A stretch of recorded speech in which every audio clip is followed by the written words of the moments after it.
बानो कुद्सिया के नावल राजा गिद्ध की इशाअत से उर्दू में नावल की तनकीद के सामने एक अहम सवाल पैदा हुआ है। इससे पहले तकसीम के बाद लिखे गए उर्दू नावलों में बड़े नावल का मतलब होता था तारीखी तजर्बे पर मबनी नावल, लेकिन ये पहला वाक़या है जब इंसानी नफ्सियात की परतों पर बुनियाद रखकर और उसे तारीख़ के मारूफ वाक़यात से अलग करके इंसानी नफ्सियात का मुताला किया गया और उसकी मुख्तलिफ सतहों को देखा गया। राजा गिद्ध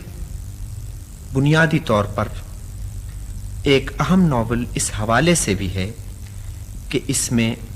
तरीक़े-कार बुनियादी तौर पर ड्रामे का इस्तेमाल किया गया,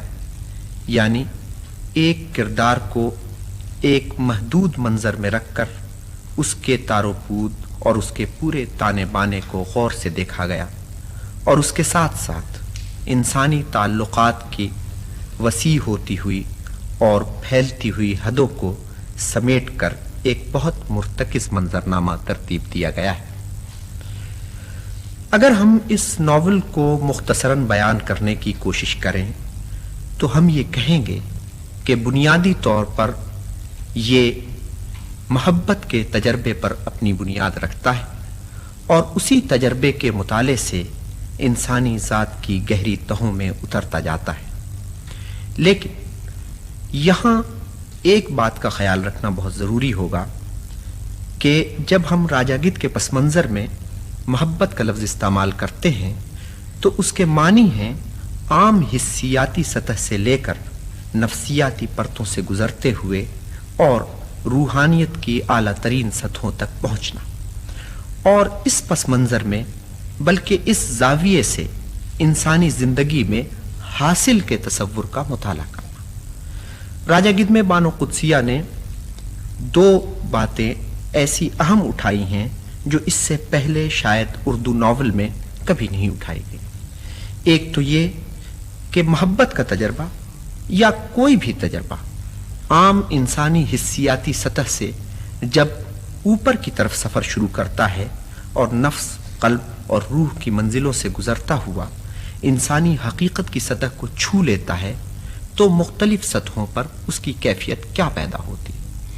और इसके साथ साथ जब ये कैफियतें दर्जा बदर्जा बदलती हैं तो इंसानी ताल्लुकात में क्या तब्दीलियां वारिद होती हैं। इसी की बुनियाद पर राजा गिद्ध में तमाम इंसानी ताल्लुकात का ताना बाना बुना गया है और इसी लिहाज से उसमें मुख्तलिफ सतहों पर लोग एक दूसरे से हम कलाम होने की कोशिश करते हैं लेकिन हो नहीं पाते, इसलिए कि एक किरदार किसी और मकाम से कलाम करता है और दूसरा किरदार किसी और मकाम से। फिर इसमें हर कैफियत और हर तजर्बे के जो जिस्मानी और रूहानी और नफ्सी कैफियत जो वारिद होती हैं उनका मुताला बहुत तफसील और खूबी से किया गया है।